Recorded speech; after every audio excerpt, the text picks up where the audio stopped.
Kort, bremsesystemet er fuldstændig ændret. Det er en magnetbremse nu. Og barends, som I kender heroppe, de er blevet længere. Hjulene foran er blevet større.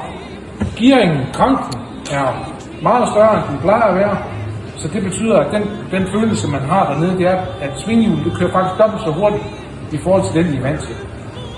Men jeg håber, I kan lide den følelse. Den er anderledes.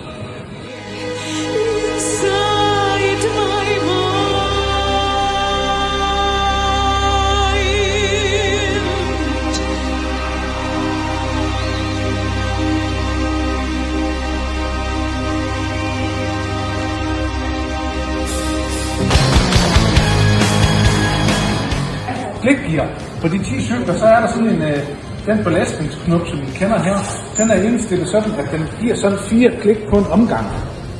Og det er jo så meningen, at når firmaklubberen har en fuld sal med Fenton, så kan instruktøren sige, lad os lige gå 2 klik op, eller 2 klik ned. Så det skal I prøve. Men I kan godt stille den imellem 2 klik, hvis I synes belastningen er for meget.